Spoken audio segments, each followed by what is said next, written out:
What is going on, everyone? Welcome to another episode of the Yamcast. This is episode 50, half a centennial of Yamcasts. Probably well over 60 or 70 hours of Yamcast content you could consume at this point. I don't know why you would, but you could do it if you wanted to. And today, well, it's a light news week. There's apparently nothing going on in the world of motorcycling, according to Spite, and then according to some of my Googling, there's really nothing going on that can be talked about. So instead, we're going to do a little what's going on with Yam and Spite, just catch you guys up a little bit up to speed with what we're doing. Then we're going to kick it over to the call-in section, which we are going to have an open call-in. We got a sort of a free-form episode today. We're just having fun. And then at the end, we've got a meme contest that is actually structured. We've got, actually, we're doing comments from videos, aren't we? Yeah, I had a bunch of the Discord boys go in and look for some odd, funny, or obscure comments, and we're going to basically just goof on comments for 20 minutes. Sweet. Well, stick around. It should be a good one. All right, Spite, this is where I would turn around and say, what's our first bit of news? But we don't have news I guess today. the news is that there is no news. The news is no news. So there was a piece of content about how lane-splitting law got vetoed in Oregon, but... Oregon? That was it. Yeah. So... and that sucks. That's not fun. It's weird. I actually heard about that Oregon thing because... the governor just vetoed it at the end, being like, I don't like this, and she just vetoed it. It's not safe. It's like, did you read any of the studies? Is anything going on? It just didn't at all. So that is unfortunate. But do you have anything to update the people on? What is going on in your life motorcycling wise? Well, the DRZ is still leaking oil. I got some parts coming in for that one. That is probably going to be the main thing right now, is once I finish that plugging that leak. Yeah. It's really just ride it till the wheels fall off. Yeah. We're going to have to do the coolant when we do the next mod, which we'll need to change the coolant for. But then other than that, it's just, oil changes and valve clearances, and then hopefully it lives until it doesn't, and then I bring it back to life again. And then every once in a while, just checking that old carburetor. Yep. As it goes. But you were telling me that you're really excited because you want to start really doing some serious off-roading with it. Yeah. Coming this fall, right? Yeah, I'm really excited for this fall, being able to get out and actually ride the bike, going out and adventuring with it. Mm-hmm. It's part of the reason why I wanted to get the new bigger tank on there too, so it could have a little bit more range. Because it's how big of a tank now? 3.7. So it's almost 4 gallons, and then I can... You should see at least 150 to 160 miles of range. Yeah, not bad. And then I can put another 1 gallon on the back or more, depending on what size Rotopax adapter I get. But you gonna venture out with it, do some big trip, and see where you end up? That's kind of what I want to do. Yeah, just go explore, see some stuff. Yeah. I'm not sure how far I can get on that bike. I'm not sure how much I trust it yet. So I'll do some around Central Texas kind of things. Yeah. And then we'll start stretching the legs a little bit more and a little bit more. Yeah. Whitney was joking that eventually the engine's gonna break, and then I was like, no, I'm just gonna replace the engine. I'll just go find a wrecked DRZ and plop a new engine in there. Yep, I was saying that you're gonna end up like me, where you've got the one main bike you use, like my race bike, and then a wretched, horrible parts bike in the corner that you just harvest things from when you need it. I mean, that bike has, as frustrating as it has been. Yeah. It's gone through a lot this last year that I've had it, year and a little bit. Yeah. But it's been fun to have and to wrench on. I've always needed 2 motorcycles. One as my this bike works every time I go to turn it on, and it's fun. And I need something else to just zen in the art of motorcycle maintenance, basically. Yeah. And that's kind of where the DRZ came in, because I had the VFR, and it was so boring. And it was just nice to have the DRZ to do something too, Yeah. Well, my goal this fall is to get you on a motocross track again somehow. Yeah. Because I know you had a ton of fun doing that at the MX factory. Maybe there's some bike we can get for you so that you can have some fun at Murphy's or Spokes or something like that. I'm sure I can just literally I'm just gonna abuse the DRZ in any way I can. I'm just gonna goof around with it. I'll do anything on it at least once. Yeah. And then I'll experience it and be like, okay, maybe I do actually need a proper off-road dirt bike. But until then, I would really love to see you on the DRZ on a motocross track. I'll just goof around. I'll do whatever, man. On the Shinkos. Yes, on the Shinkos, on the 17s. You would go out in the first, like, sort of 100 feet, it would just stop moving. It would catch no tree, and just dig itself into a hole. I mean, again, just marooned in the middle of the track. You get off and it stays upright, you know? Yeah. I honestly, I don't care with that bike. I literally will do anything with it just to say that I did. That was the point of that hill that we climbed in Big Bend that is steeper and steeper every time we tell the story. Absolutely.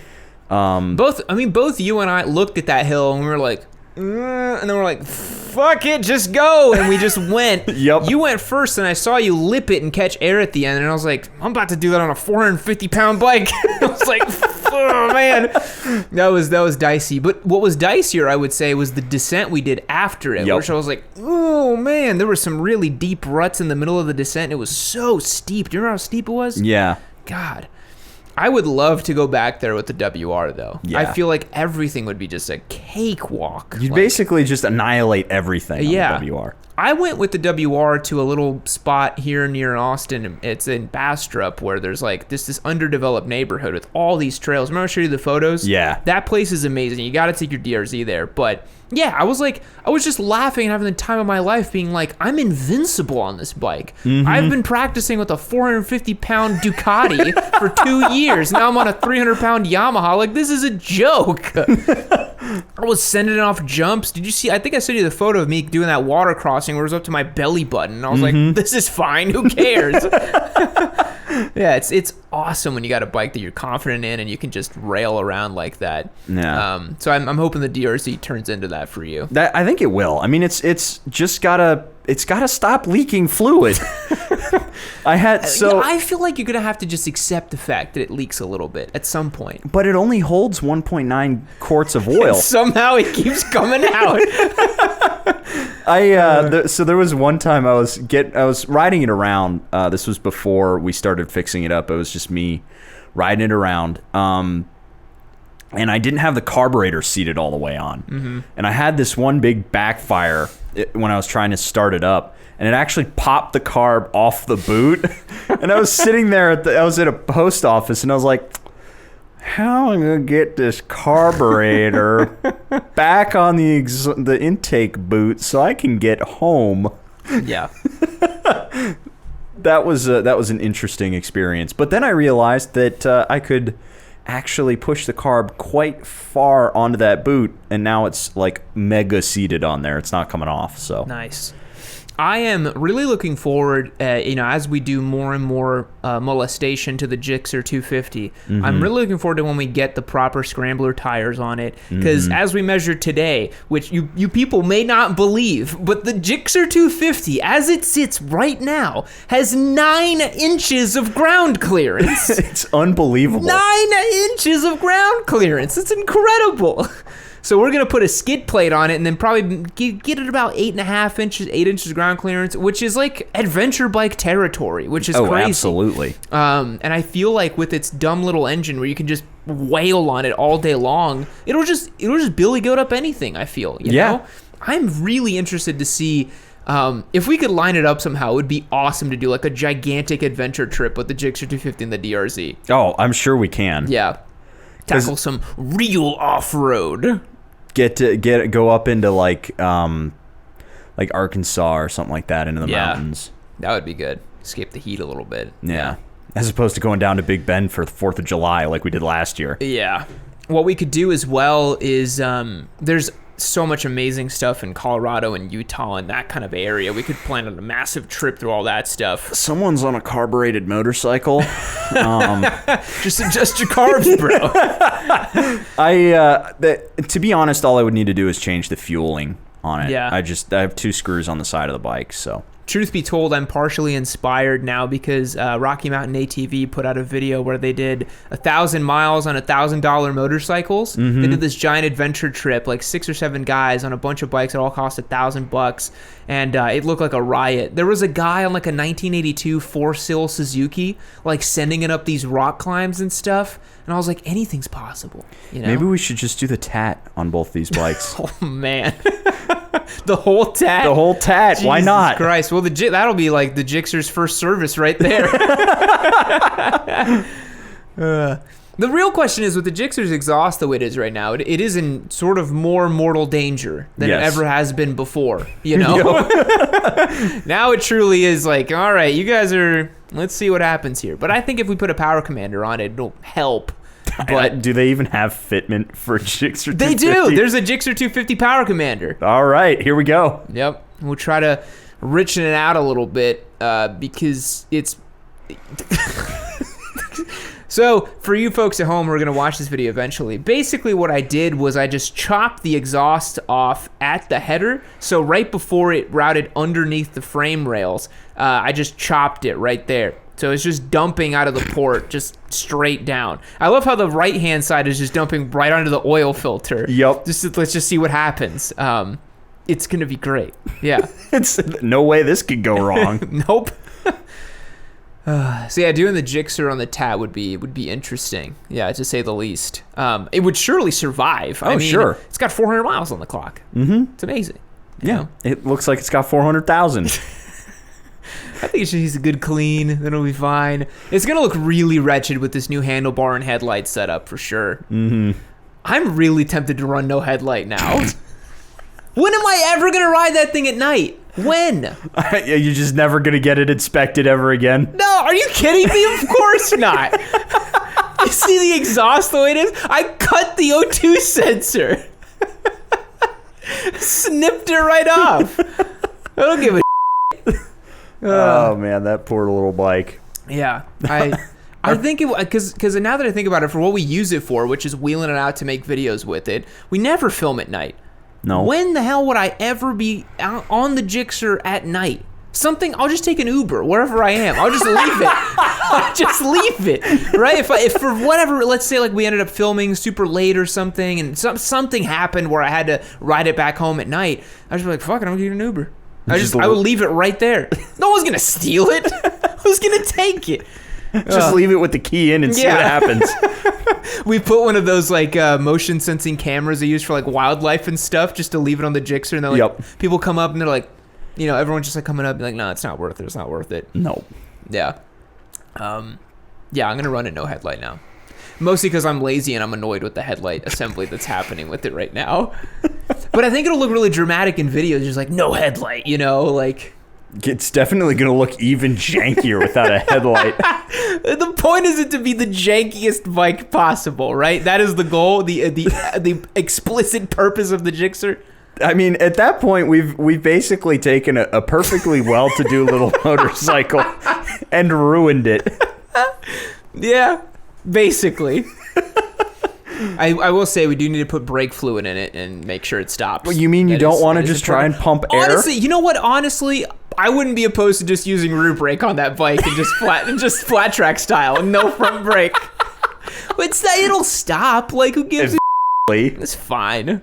It's fine. I would ride it like that. I don't give a It doesn't go fast enough to warrant a front brake. I'm just kidding. What else can we update the boys on? Anything going on with you other than battling the Gixxer all day?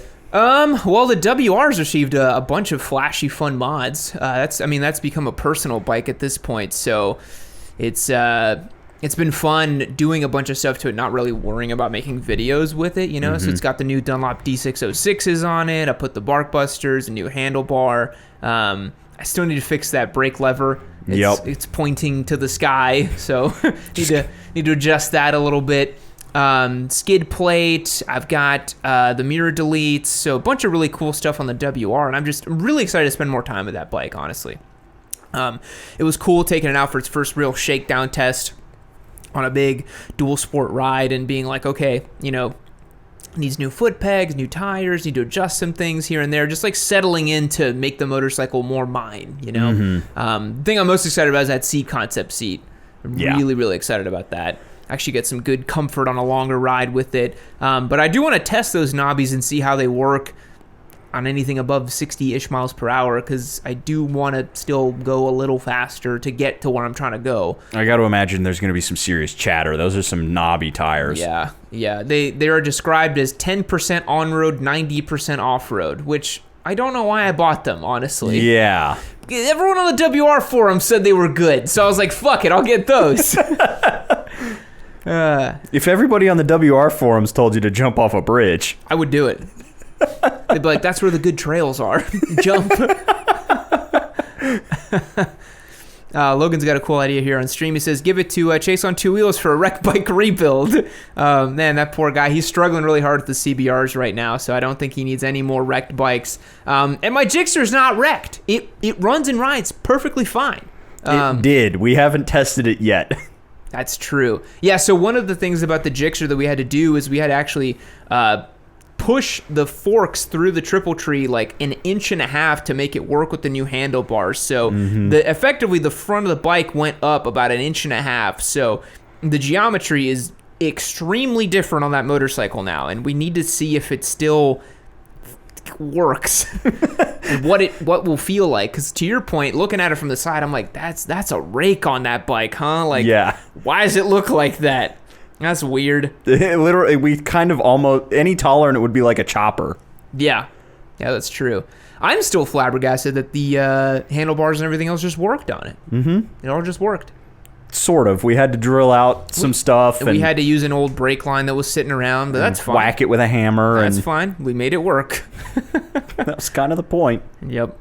But yeah, so the WR, I feel like I'm about to curse myself, but the race bike's in a great spot. It's working and just fine. No crashes. It feels like it's on rails. The setup is beautiful. I'm having tons of fun with the bike. So nothing to report about the race bike for now. Fingers crossed. Fingers crossed. I feel like another low side's in my imminent future. The way I keep railing on that bike. What else? The Ducati Scrambler, the desert sled, needs some new tires, but that's about it. It had its Desmo done last year, so it's good to go for quite some time.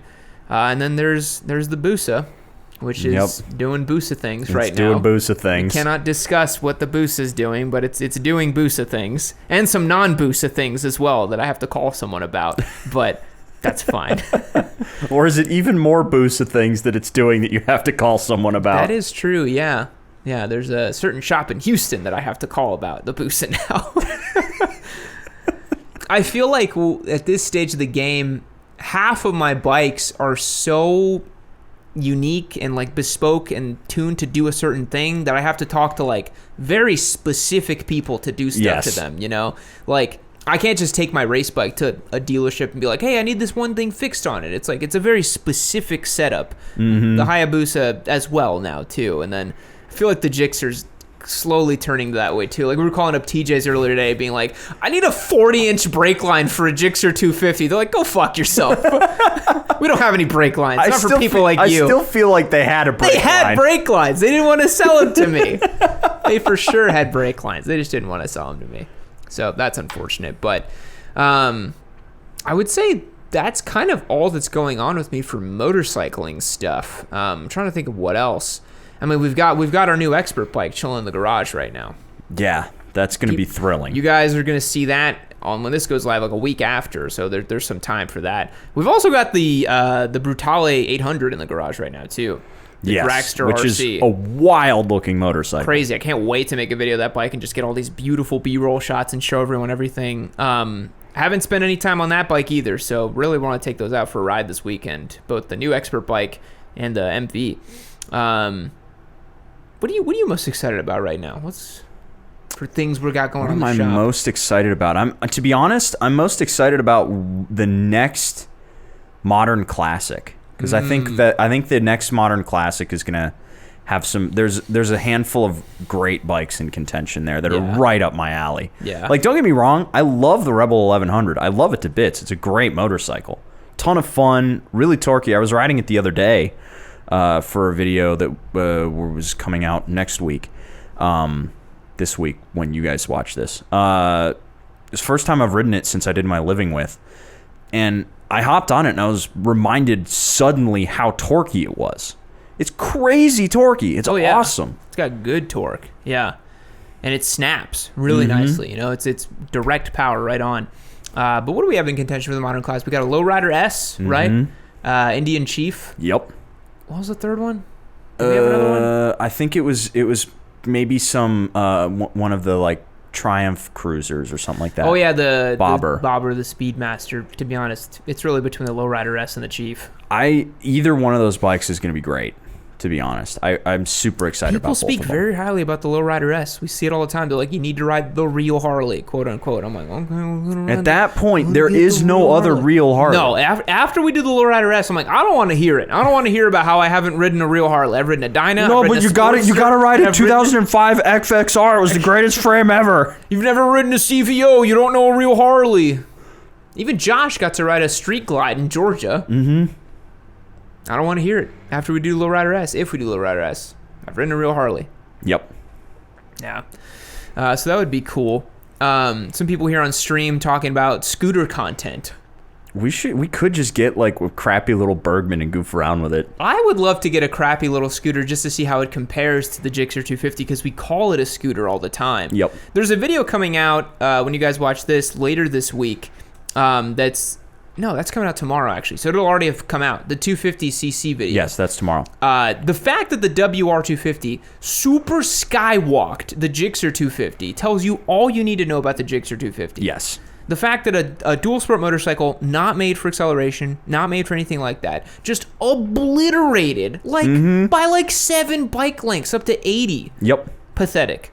Yes. Absolutely pathetic. And then when we swapped and I was on the Gixxer, you still held in front of me on the WR. Yeah, it wasn't until like 75 that you started to catch me. Yeah. And that's when aerodynamics start kicking in. Yeah, but really the Gixxer can only go up to about 80. Tops out at 86. 86, yeah. We did that pull and the cop was right behind us when that happened. And he was like, this isn't speeding, it's whatever. I love that. They're just trying to merge. Yeah. That was an interesting video. I think that the next Partzilla one, the one that we are shooting right now, oh boy. We're going to see 2 types of comments in that one. Either just like absolute rage and indignation. Oh, for sure. For sure. They'll feel like what I did to the Gixxer was sacrilege. You know? Or we're just going to see people who are like, this is hysterical. This is super funny. Yeah. I mean, I've stood on top of the motorcycle at this point. You know? I mean, it's not like we've could make it any clearer its station in life. I think for that video we shot earlier this week, we literally dumped it on the sidewalk on purpose, right? Yep. It lives the hardest fucking life. Poor little bike. Oh, jeez. Yeah, I'm not going to run it with a headlight. I don't care. This could be sweet. I have to figure out what to do with that tangled mess of wires in the front of it. Zip ties. Just blump. Just bunch them all together. Just. And then you just stack the reg right on top of it. Yep. No, that'll be zip tied to the side too. God, it's gonna be so jank. Oh, Jesus Christ. Yeah, you guys stick around for the massacre of the Gixxer. But what do you guys say we move over to the call-in portion of our podcast? We've had enough fun talking about ourselves. It's time to talk to you guys. Let's get into it. All right, everyone, welcome to the call-in portion of our podcast. You guys know the drill. If you are on our Discord server, power through our website, yammienoob.co. You go on there, sign up, join the Discord. You can join us for these streams. We do them every week live, exclusively for the Discord boys. You can see them earlier, about a week in advance before they come out on YouTube, and then you can call us in here and be part of the Yamcast as well. So hit the link down below and join up there. Without further ado, to the Discord boys, if you press and hold Spite's name, you can call us in and we will chat with you about anything you would like. Open Q&A today. Anything at all. All right, looks like Sammy J is on the line. Hey there, Sammy J. You're on the Yamcast. How's it going? Hey guys, how you doing? I just want to quickly chat as well. I ended up picking up a bike yesterday. I ended up getting a MT-07. And I watched the video this morning Spite did with the Trident 660, and I just really want to say it was awesome to actually have someone ride it and tell you, hey, there are other bikes out there that are really good. I mean, I had everyone telling me, oh, the Trident's the best bike, you're going to want to get that, but they hadn't actually ridden that. And just to see Spike's perspective on that, it's awesome, man. I really just wanted you to hear that. Yeah, we got an MT-07 guy getting that sweet validation. You know? I mean, I need it. Trust me, I need it. What I really want to quickly talk about, funnily enough, was lane filtering, because in Australia, where we are at the moment, we actually have lane filtering for our bikes. You've got to pass a couple of MSFs to get it.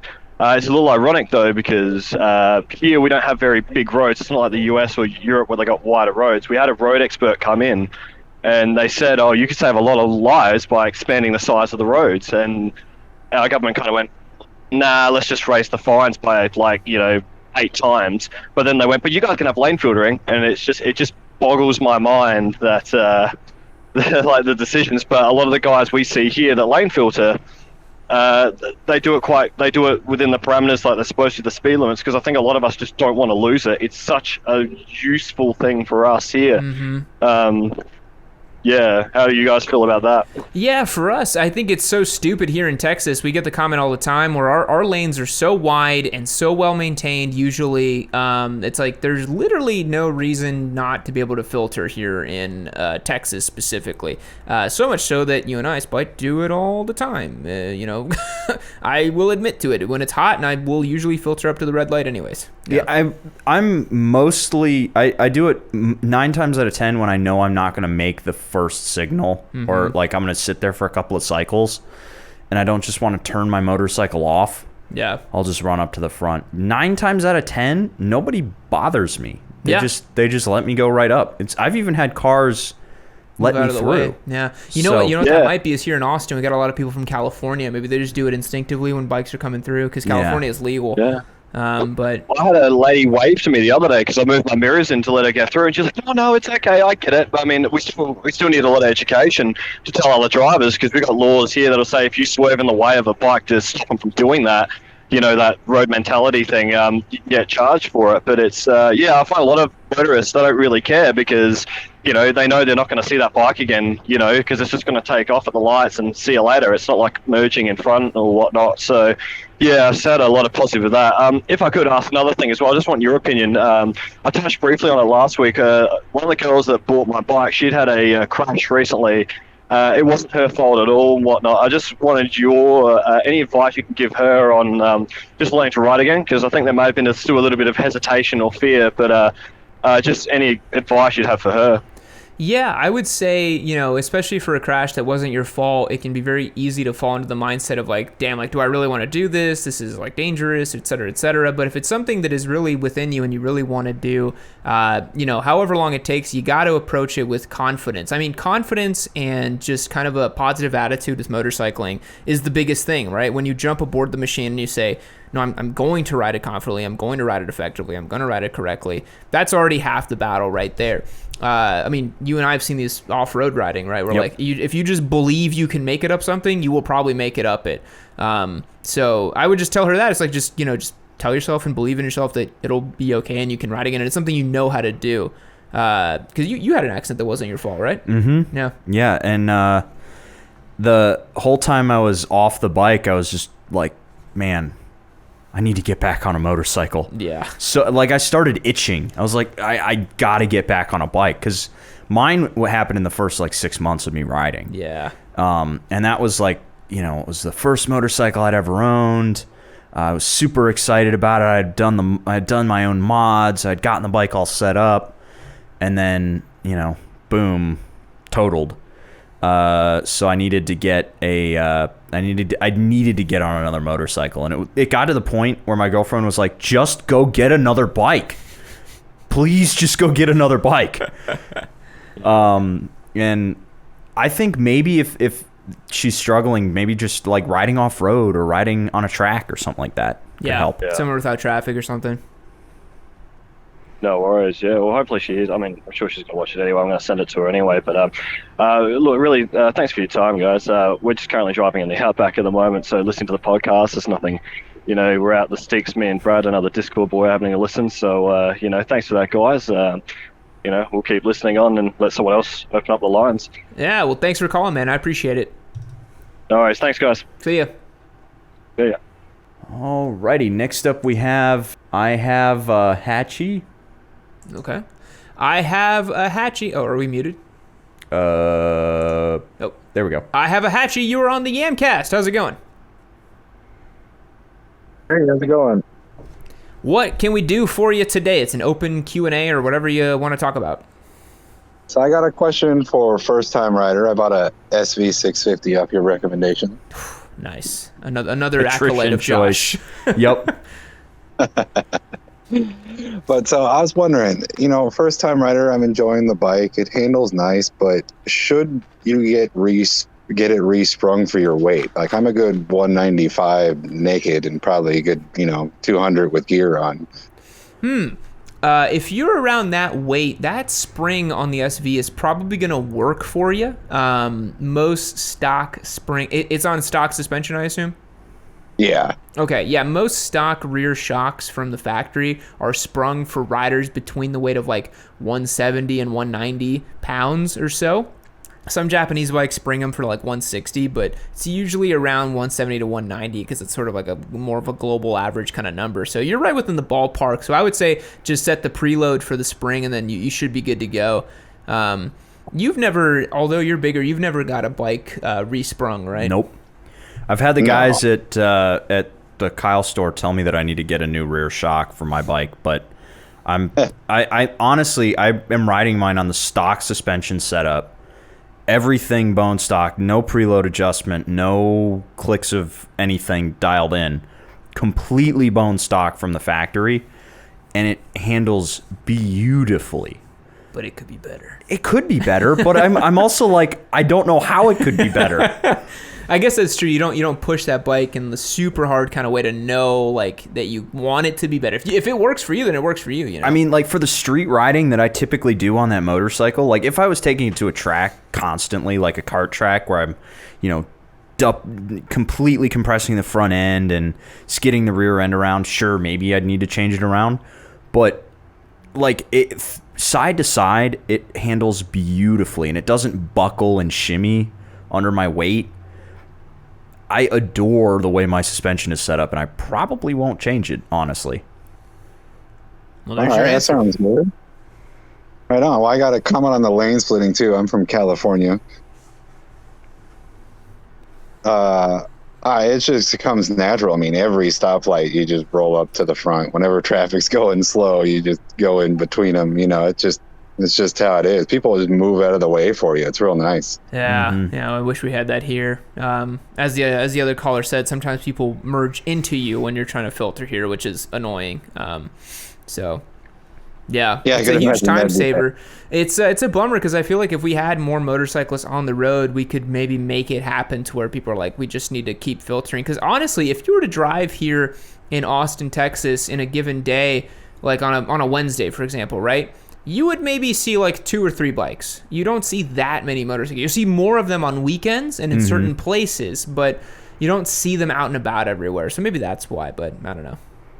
You definitely do see a lot more in California. I mean, just watching out my window, you see, probably at least 12 a day just cruising by, Yeah.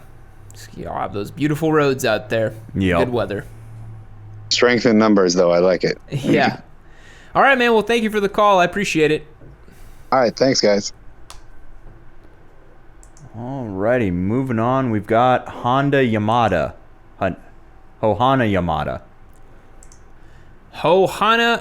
What is that? Honaha? I can't say it. Honaha Yamada. You're on the Yamcast. How's it going? I'm chilling, dog. It's a smash. It's a mix of Honda and Yamaha because I am inevitably simps for both of them. Yeah, I couldn't even say it. My brain kept trying to correct it to Honda and Yamaha, and I was like, wait, what? Yeah.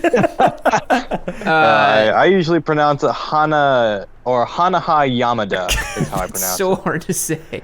It's probably how people who don't ride motorcycles hear us talk about bikes, and they're just like, what? Yep. Kawanunja, Suksasaki, what is his name? Right. So what do you have for the table for us today?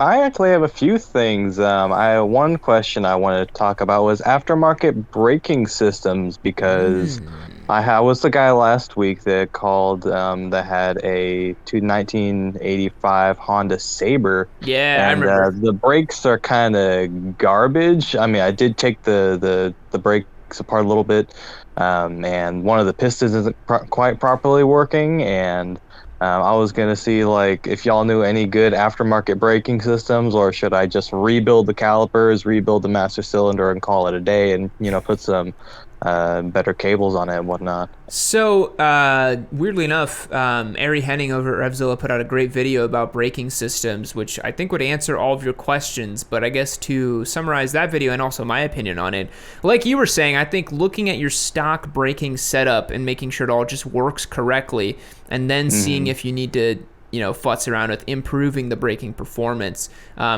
I would say, make sure everything's working on your existing system, and then go out to a parking lot or a nice empty road and then really test the brakes to see how much bite and feel you get out of it and how quickly you can stop. And then from there, you can do stuff like, fancy master cylinder or new pads or whatever else you need. Right. But since it's an older bike, I would definitely look at the pads, man, for sure.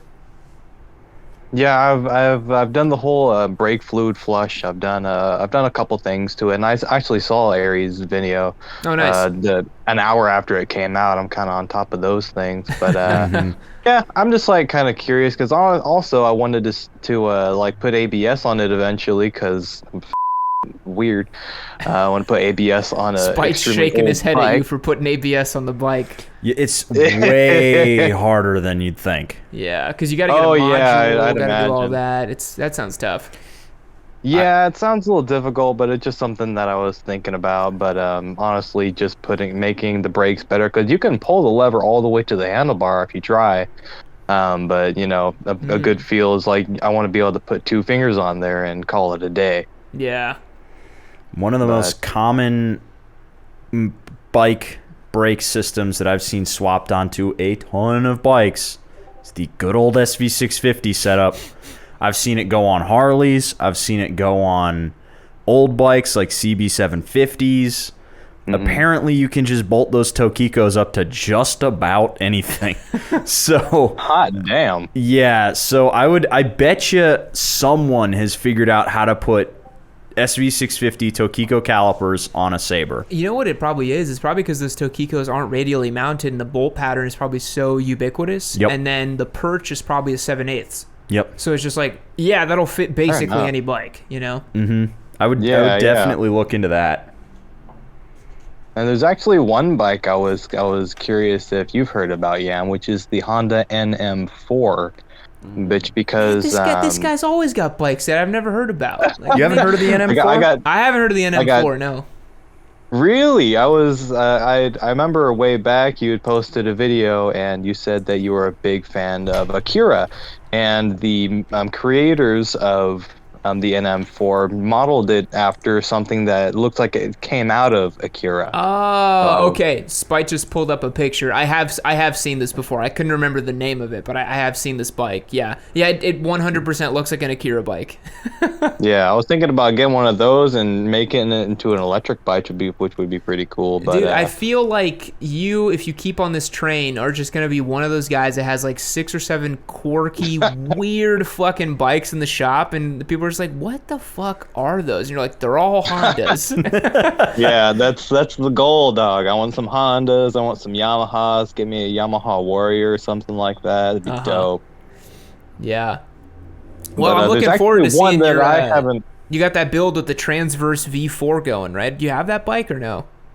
No way do I have that bike quite yet. I'm still I just sold my last bike, which was a V-Star 650 just yesterday, because I'm broke and I need the money and I already have another bike. Sure. But no, there's actually one bike that I just heard about shortly after last week's Yamcast, which was the Honda DN01, and it looks like a shark, to be honest. I think I've seen this one before. DN01. Yes, Yeah. I have seen this before. I think this bike popped up in a thumbnail of ours. Yeah, it was. It definitely showed up in a list because it's got this Really? like goofy V-twin in there. Yeah, it's a weird bike. It's like it's basically designed to be a Cruiser Super Scoot because it's a DCT. Yeah. Dude, Honda's yeah. made so many bonkers bikes, man. Unfortunately, love 'em. all the like modern Hondas are super boring. They look Yeah. flashy Yeah. and weird, but the engines suck. I feel like they kept trying to make something flashy and weird that would appeal to like normal people to buy them. Do you know what I mean? But it's like demure and normal on the inside. I think that's what they were going for. Yup.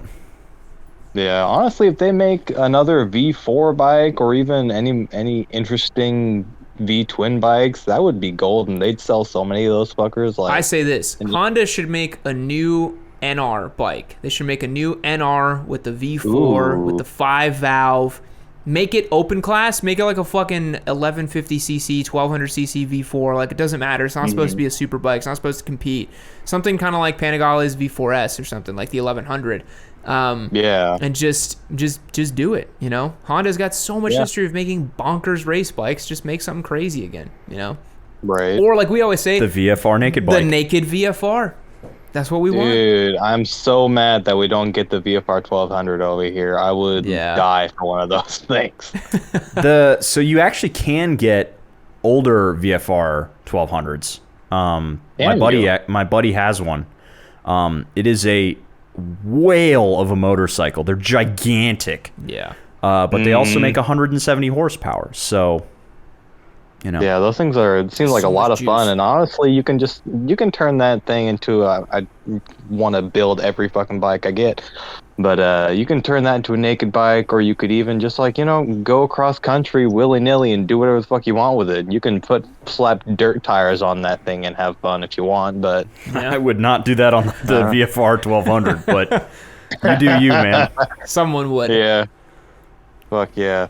No, but that's pretty much all I got today. I actually submitted something for the meme contest, and I don't think I got it in time, but I slapped something together, a little video of a few of the comments, because I saw that there wasn't as many comments as we'd wanted at the beginning, but after Spite, you posted on the Discord, like, we need more people, we need more submissions, and then you got like 30 submissions. Like, oh, okay, well, I guess I'll post it anyways. But You didn't DM it to me, so it didn't make it in. Yeah. Such a stickler for the rules. It's so unfortunate. I can't sift through the Yamcast channel. It fills up too fast. So gotta Okay, DM me. You gotta DM me. Yeah. I mean, I can try DMing it to you right now, but I don't Maybe think we it'll make can. it Maybe in. we'll It's do all it as good. like an honorable mention at the end of the Yamcast or something. Yeah, we'll take a look. Yeah. Yeah, no worries. You do what you gotta do, bros. I'll catch y'all later. All right. Thanks, man. We'll chat soon. Bye. All right, man. Bye. Patiently waiting, we have I am Log. I am Log. You are on the Yamcast. How's it going? I'm doing good. How about yourselves? Good. What would you like to chat about today? Open Q&A or just general, just whatever you want to talk about. Well, I was wondering if we could discuss a possible what the WR250R will turn into, on whether Yamaha will come out with another 250 or whether they're gonna actually listen to the community and give us a factory street legal WR450, because 50 foot-pounds of torque at 300 pounds wet weight is ridiculous and needs to Yes. happen. So, first of all, thank you for tugging at my heartstrings, talking about the future of the WR. I think that if Yamaha wanted to do something that would make sense, they would look at what KTM is doing and they would try to mimic that a little bit for their trail bike and like dual sport offerings. I think Yamaha would be in a perfect position to make a WR350 akin to the KTM 350 EXCF. Just like a hopped up version of their WR250 engine. They don't need to do many changes to it. The bike already works super great. So just make it a little bit lighter, because that's a big thing for the dual sport community. Make it around that 275, 260 pounds wet and ready to ride, which is a lot. That's like 40 pounds less than the existing WR250. And then make something like you said, the WR450, to compete with Honda's CRF 450L and some of like the KTM 500s. That's what I would love to see for the WR. Spite, any future on the WR comments? I think that the main thing that they need to do, if they want to go that route where they make the super hopped up motor, they need to make it affordable to undercut KTM. Yeah. That would be the Not win. measured in hours. Yeah. No, you gotta have it be measured in miles. It's gotta be. So you're gonna lose some power for sure. You're not gonna get that crazy punch that you do out of the KTM's. Some of those 450s, the race spec ones, make like 70 horsepower. Yeah, it's nuts. Yeah. So I'd imagine we see probably something closer to 400 or 500 would be my guess.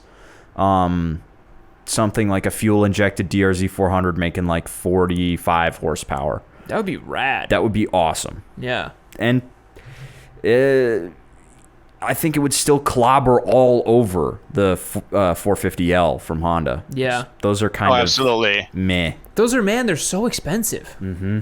They're so expensive. So that's an issue. Yeah. Yeah, and the only reason I was bringing it up is because up here in Wisconsin, like there's sometimes some 450s that have been street legalized, and that come up, and I just gotta say, congrats to that person for having the balls to put a bike that weighs like 300 pounds with 50 foot-pounds of torque on street tires. Yeah. Like, God forbid that, you know, like you accidentally twist the throttle wide open, like just power wheelies in every gear. It's like, oh, I can't imagine. Yeah, I can't imagine what that's like. I've poodled around the parking lot and some back streets here with my 250 dirt bike, and that bike lifts a front wheel in basically every gear if you romp on it hard enough. It's insane. Yeah. So yeah, 450 is like, I mean, to this day, I've only ever ridden a 450 once, and that was on a dirt track. And it's still, to this day, one of the few bikes to have truly scared the shit out of me. It was gonna rip my fucking arms off. It's like it had its hands around my neck, and it was like, I fucking dare you to do something. And it would just squeeze, and I was like, "Wah!" It's like my head was gonna pop off. It was so aggressive. Yeah, those 450s are nuts. And yet, when we were at the MX factory with Tyler, he busts out his race bike. Yeah. His race bike 2-stroke, and he's just sending off the tabletops and doing endos and wheelies. Yeah, dirt boys they're another breed. They're another breed of human. Yeah. I do agree that Yamaha, or at least someone, needs to start competing with KTM. Yeah. And making like some like really like spicy like dual sports, because like KTM right now is just like they're all alone. It's like, oh, we don't have to try and make our bikes better. We're the only one making this type of bike. And they don't have to make them cheaper. That's the big thing. No, they don't. Yeah. And I really think that Yamaha's in a perfect position, like someone said on stream here, that, you know, Honda made the CRF 300, Cowie made the KLX 300. I'm like, Yamaha, for God's sake, make a WR 300, make a WR 350, please, you know? If they make it a 400, they kill all those other ones and the DRZ at the same time. Yeah. They just do. Oh, absolutely. That would be especially awesome if they did that. Yeah, the WR one.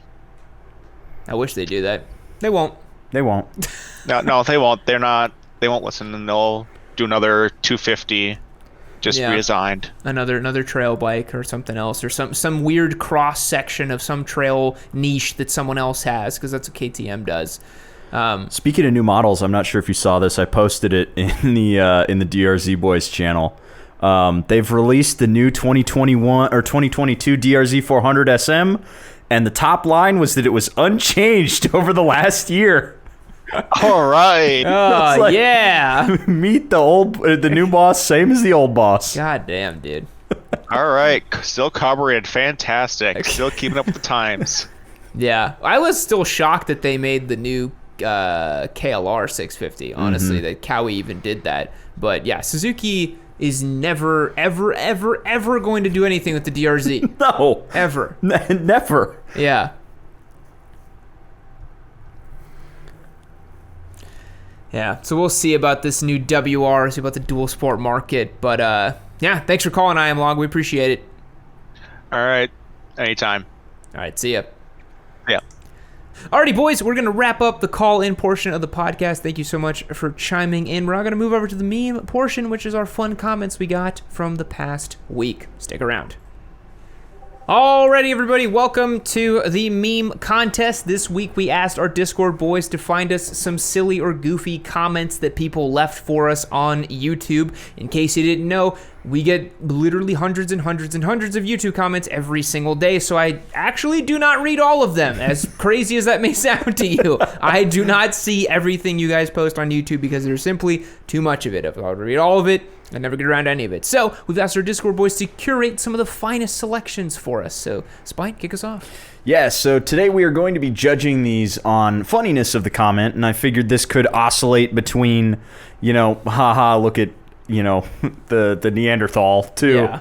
And we're making fun of comments, not commenters. Big distinction here. I asked them to blur out all the things that, would identify a commenter. And then comment quality, like is somebody just screaming, shouting angrily into a void, or is somebody like adding to the conversation here with some wit? Okay. And we have both sides of that. Excellent. So starting us off today, we have Santiago S with a pile of comments from my Why I Like Thumper Motorcycles video. Yeah. So it says here, Yammie has a fleshlight that looks like a triple. Yikes.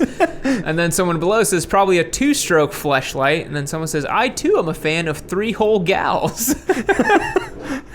This is an interesting exchange here. Yeah, luckily we don't get demonetized based on what people post in the comments section. Yeah. Because we'd never make that kind of joke on a video. Yeah.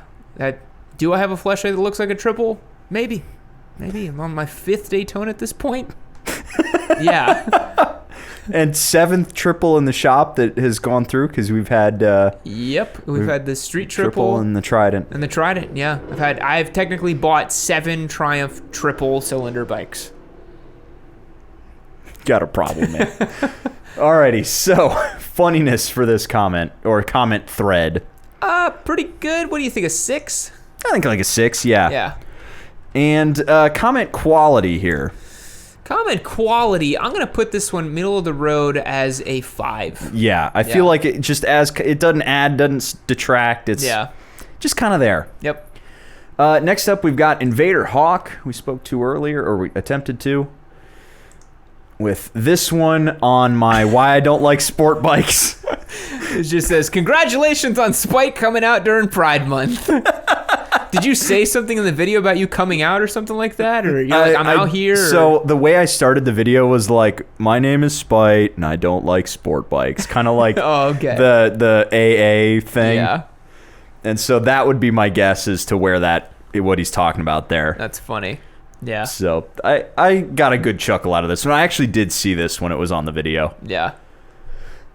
So funniness here. Got a good chuckle. How about a 7? A 7. Yeah. And comment quality. What do you think, since you were the one being roasted? I think like a 7. A 7? To be honest. Cool. 14. Next up, Shrimp Kick. That's such a good username. This is a good one. All right. Shrimp Kick dropped us this comment here from Advanced Rider Moves. Number 1, slap a turbo. Number 2, go 186 miles per hour wearing flip-flops. Number 3, explain counter steering to a 9-year-old. Number 4, set a wallpaper of VR46 on your laptop. Number 5, rev bomb every time you get into tunnels. Number 6, make fun of cruiser riders. Actually, don't. They are bikers, too. Number 7, get a matching helmet. Number 8, maybe gloves, too. Number 9, find an excuse to ride because why not? Number 10, take every longest possible path for every destination. Yeah, that is 10 things you got to do in your first year of riding. Yep. No doubt. I feel like if you did every single one of those 10 things, you could just hang up the keys, you're done. You did it. You experienced a whole life of motorcycling in 1 year. Perfect. You don't have to do any more. Yeah, the perfect microcosm. Yep. Okay, cool. So, funniness there. That was good. How about an 8? An 8. Yeah. And comment quality. Pretty high. I think the comment quality there is an 8 as well. Yeah, I agree. Yeah, a lot of thought and effort went into that. Came up with his own list. Yep. Owl Citizen is next. Owl Citizen. This guy says, Inline 4 is the best engine for city, track, highway, off-road, jungle, desert, beach, ice, and ocean, period. But can anyone recommend me an engine for riding in the nether? Is that like in the nether region or the Netherlands? The nethers, just the like, nethers? Yeah, in the void. That's actually pretty good. Reply to his own comment. I love that he thinks that Inline 4 is the best for ice and beach and jungle. Yeah. That's a specific biosphere, you know? He's like the jungle. I pissed a lot of people off with this thumpers are the best, I remember, singles are the best. A lot of people who are like, nah, you can only ride an inline 4. Parallel twins are so good. And like everybody has their favorite engine type. Yeah. And I think everybody dunks on singles because they're so stupid and so utilitarian. Yeah, well, honestly, look at it this way. The most successful engine design in the world is probably the single cylinder. Yep. How many little bikes out there just doing the most utilitarian, just day in, day out duties? Yep. Single cylinder, man. Little 150 cc's in Mexico or something, just churning away, you know? I feel like inline 4 people are the most annoying. Yes. Honestly. Yeah. They're the same people that when the R7 came out, they were like, R.I.P. R6, never forget. Inline 4 best ever. Screaming high engine RPM redline. 16,000 RPM. 16,000 RPM screaming love forever. Shut the up. They probably have an R6 tattoo somewhere. Yeah. God. So No, they probably never even owned an R6. probably, yeah. Good point. Every time I see one of those comments, it's like some kid in Malaysia, and I'm like, what? Why do you love the R6 so much? Like that one comment I saw earlier today on the Trident video. It's like, what would be a great bike? I'm 16 in Latvia. It's different being 16 in Latvia, you know. So for this comment, or comment string, funniness. I think it was funny at first, and then the reply is even funnier. I'm gonna give it an 8.5. I liked it. Yeah. That was funny. And comment quality here. I think the comment quality is pretty high too, because it seems to be very self-aware and kind of goofy, you know. But maybe it's someone just like very dumb too. But I feel like someone writing the best bike for the Nether, it has to be ironic. So I'm gonna give it a 7.5. Yeah. I think that the guy underneath must have been different and been like, okay, so great, your inline 4 is awesome, but okay. I need something to ride in the Nether because you've listed everywhere else in the world. Every single biome on planet Earth. So next up we have MT Simp. MT Simp from a comment, I don't know where it was from, it says, "You are not Yammie. Why am I watching a blog by someone who isn't Yammie on Yammie's channel? Get your own channel or post correctly. Sorry, but not sorry." This is still to this day, my favorite comments are when you show up in a video and they go, "Who is this guy?" Or on Who the list. F- is this guy? On the list, what's wrong with Yammie's voice? Yeah. That's always really funny to me, just because it's like, guys, Yeah. I've been here since November of 2 years ago of now. 2019, yeah. Yeah. Like in a few months, you'll have come up on 2 years of being on the channel. You know, like that's a long time. And it's also the fact that I am Yammie Noob, but I'm not Yammie Noob in the same way, you know? Like, we're trying to grow it to be something bigger than just me and my bike. I think that's so boring, you know? Like, it's so much more interesting. Like, you know, we get Whitney on the channel, we get you on the channel. Everyone's got a bit of a different perspective and feel on stuff. It's so much better. So this guy clearly has not been up to date on what is going on the Yammie channel. It's been a lot of different people for quite some time now. I also, you forgot your apostrophe there, bud. He did, the grammar Nazi. You absolutely owned him. Owned. I also, what does post correctly mean? Yeah, he's like, no, you have to post correctly. Huh? All right. Okay. I think this was on my, another one of the butthurt people on my Why Thumpers Are Great video. I just love you are not Yammie. It's like, okay, congratulations. You Powers of observation. You stumbled through the plate glass of truth right there, my friend. Okay, funniness. I think it got a good chuckle out of me, even though he wasn't trying to be funny. How about a 7? A 7. Yeah. Comment quality. I think this is where we can ding it a bit, because this guy... What do you feel? I feel like a 5, probably. A 5? I feel 4. Let's give it a 4. That is 11. Next up, China Shite Bike Boy, who has become a prolific submitter for this. And this is a great comment. Science fiction. The bear's head with laser eyes is a reference to the Gernsback Continuum, a story by William Gibson from his collection Burning Chrome. Science fact. The latest SpaceX Dragon carried 128 immature bobtail cephalopods. In other words, yes, baby squid. Not entirely correct, though, to call the Dragon a squid missile. Interesting comment. So this was on That's the sticker from the guy, for the Rogue Labs thing that he was talking about. So okay. This is like some like heady, deep lore knowledge in the comments section. I do like this thing that you can't call the dragon a squid missile, although it technically is not entirely correct. This is a playful, fun comment. I like it. Yeah, this is somebody who like has a good sense of humor. Yeah, good sense of humor and is well read. Clearly, I like it. I like it. All right, so funniness here. I think an 8. I like that. That was funny. Yeah, and then comment quality also very high. I think a 9. I think a 9. Well written. Well thought out. Delivered well. Good stuff. That is a solid 17 right there. Yeah, that's a good comment. Next one, Jack CMFT. This guy. I remember seeing this one. I actually remember seeing this one and I showed my girlfriend. So this guy says, this guy, if you don't know about motorcycle tuning, don't talk about it. Yes, you can make a Ninja 400 faster than an R6. Is it as reliable? Most likely not as much. But yes, you can make a bike a lot faster and reliable. You just don't know. When you start on a 400, you don't have the perspective. Here we start on a 50cc two-stroke and is a blast. So clearly an international butthurt boy. Yes. That guy is butthurt that he cannot start on a Ninja 400. He's so butthurt that he can't ride a 400 just yet. We don't have the perspective. I also think he didn't understand what we were saying in that video. Like the whole point was... you objectively cannot make a Ninja 400 as fast as an R6. You take that statement, right? As fast as an R6. An R6 will have a higher top speed than a 400. Always. Yeah. Always. It's always going to be faster. It's always going to be faster, always accelerate quicker.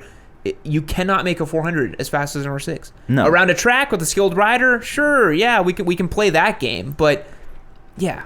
But the main point of the video was you can try and chase power on a 400, but it is pointless. It's pointless. Because when you start thinking about it, to build a 400 even be close to a 600, you got to pull the engine, you got to, to do pistons, you got to do everything, you know? You have to build a race-prepped engine. You're going to be like 14.5 to 1 compression. I mean, even Moto America Spec 400s, I think, make like 60 horsepower at the wheel, which is up for a 400, a fuck ton. Yeah. But they blow up all the time. And even this guy says, he's like, is it as reliable? Most likely not as much. Yeah, it's not as reliable, so...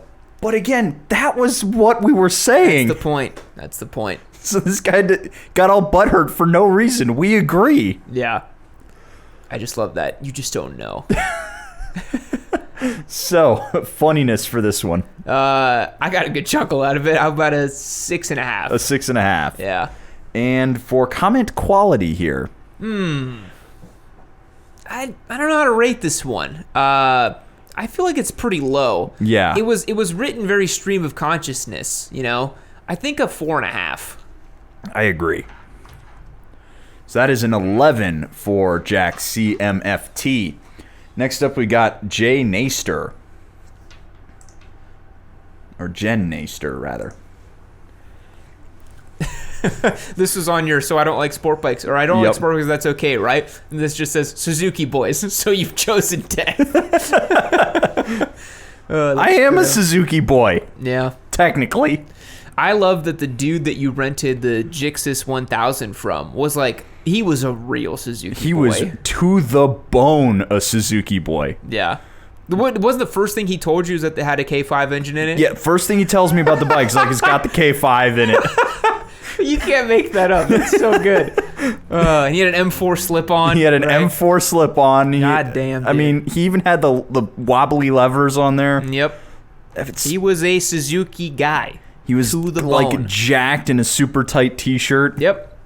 He's the Suzuki guy. Mm-hmm. So for Jen Naster here, funniness. I think a 7.5. A 7.5. Good chuckle out of me. And comment quality. I think a 7. It's effective. It's simple. Yeah. Gets the job done. Because sometimes you guys don't realize you leave super verbose long comments. Even if I was gonna read them, I would not read that. No. If I see a paragraph in the YouTube comments, I'm flying right through that. I don't even look at the first words. I'm serious. I don't even look at them. So if you want to catch my attention on YouTube, punchy, short, simple. It's true. The Royal Enfield boys could learn something from that. If anybody likes to write a dissertation. No, dude, the Vulcan 650 guys. They are That's true. I mean, you can go back. That video has 1,000 comments on it now. It literally has 1,000 comments. I'm gonna look it up really quick. Oh my god, I'm pretty sure it has it. You can keep going, but I mean, that's it. It was one of the more just vitriolic comment sections in a while. People just, well, this is my Surface is. I'm writing a check my Surface can't cash right now. Trying to open up a new tab in Chrome. So, all right, what's next? Next up, we got TNTX Dirt Nasty. This guy says, came here faster than at my girlfriend's. And then it says, kidding, I'm single. Wouldn't know why. I do love people whenever they say that, like, first, or they came here fast, or whatever. I like those, yeah. I think that those are like why do you, everybody posts that all the time. They always go first. Yeah, what is the point? It's just, it's tradition at this point. It's just YouTube tradition. Yeah, I suppose. Gotta be first. I get the notification squad people, though. Yeah. But just first. Okay. Here's a cookie. Yep.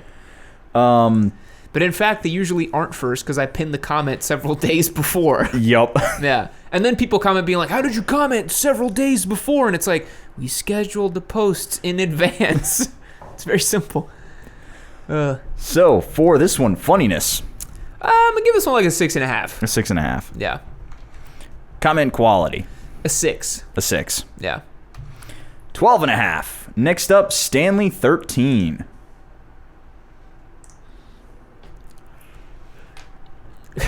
Says, this bike is a loin missile, not a crotch rocket. This was on the ZH2 review. Nice. That is a good way of putting it. Nice and simple. Yes. It's a loin missile, not a crotch rocket. Nice play of words there. Good. I think that's probably the more adult way to say it. Yes. Funniness here for Stanley 13. I think a 7. A 7. Yeah. And comment quality. I think a 7 as well. It presents itself in a short, punchy way. I like it, you know? Agreed. I think we're going to have some runoffs here. Yeah, looking down, we do have a couple ties. Okay, so a purple Liger is next. With, if I can find it, there we go. This was on the last Yamcast. Don't call him Cowboy Yam, call him Yosemite Yam. That's really good. How have we never thought of that before? I have no idea. God damn, that's good. Yosemite Yam. Fuck, man. We're perfect. idiots. That's really good. Yosemite Yam. That's what it is now. Yeah, that's what it is. It's not Cowboy Yam anymore. It's Yosemite Yam. I think that's like just that right there just shot it straight up. That is pretty good. So for this one, funniness. I think an 8. An 8. Yeah. And comment quality? I think a 9. Yeah. It's simple, it's short, and it's creative. Yosemite Yam. Yosemite Yam. Ride Red, Bleed Blue is next with one on our Styles of Bikes video. Okay, this guy says, OMG, is that Gweech or Gooch juice on the desert sled? I guess Yam finally remembered to take it out and remembered how it felt. That is an unfortunate little spattering of dirt I have on the seat there. Yep. It does look like I just myself while I was riding. Your DRZ kind of looks like that too. You see it's got some white spatches on it? Yeah, right there. Not as much as my bike, but... I like how I've also... he's selected the frame where I look just the most dead in the eyes. Every now and again, I look at myself on camera and I'm like, why don't you look alive? You forgot to get the energy up. Probably. You gotta over remote on camera, you know? Mm-hmm. That's why whenever you say something, I go... People get mad at me that I wave my hands when I'm doing the vlogs, and I'm like, I have to do that. It keeps me involved. Yeah, I see some people be like, keep both hands on the bars. I'm like, it's not a big deal. I'm gonna be fine. Trust me. It's not that big a deal. It's also a very interesting interpretation of gooch here. A guiche. Like a quiche. Yeah. Okay, so funniness. Pretty funny. How about a 7? A 7. Yeah. And comment quality. I think a 7.5. A 7.5. Yeah. That's a 14.5. Next up, we've got Say to Seth. Which I think this is the only one off of the R7 video. Beginning of the video, they just slapped some plastics on MT-07. End of video. It's totally different than an MT-07. I don't know if I said it's totally different. What I said, it was going to handle totally differently because it has a different front end and a different geometry. But dude, that makes it a completely different motorcycle. Completely different. Now, it's still an MT-07 basically, but they've done some things to it to change it. So I'm pretty sure that's what I said. I remember saying it was totally different handling characteristics than MT-07, which it probably is.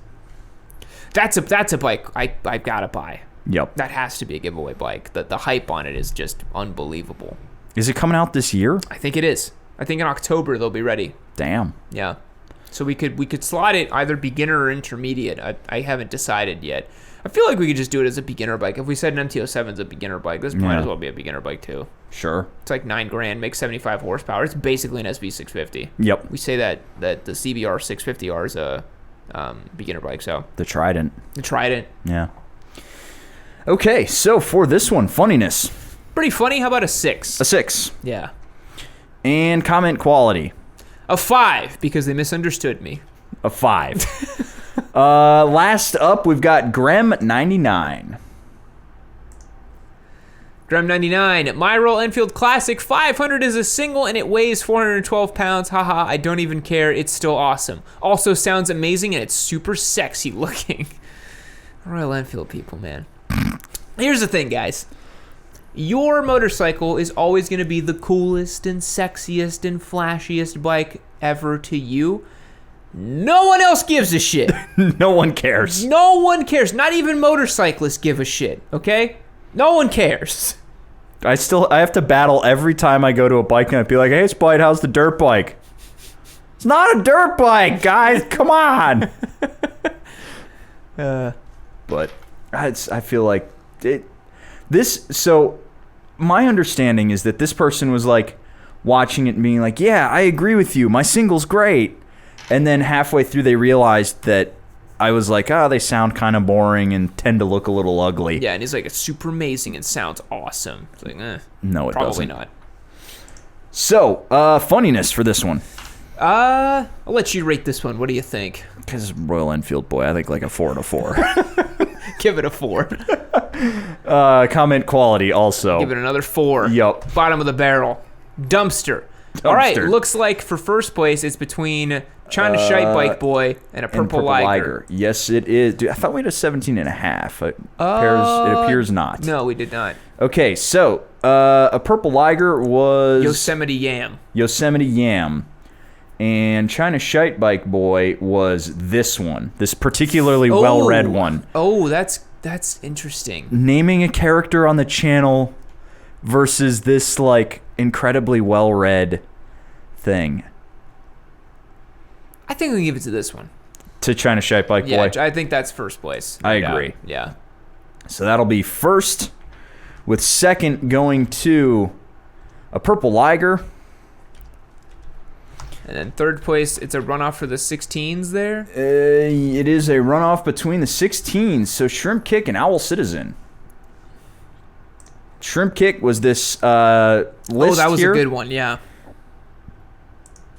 And then we had this dude, this comment thread about the inline force. It's the list for sure. It's the list. Yeah, no doubt. So the list was Shrimp Kick. You are third place. None of those folks are on cooldown, so I think we're all set to go. Sweet. Well, guys, thanks so much for participating in the contest this week. Spite's going to follow up with you and get y'all your prizes. And that wraps up yet another Yamcast. We'll catch you in the next one. See you later. Now, how you doing, partner? This video's over, but you click on this one right over here. You keep watching yourself some Yammie Noob. Maybe I bend my boost on this one. Maybe I'll give you some other funny memes or something like that. You might not know if you watch the video. So watch the video now, all right?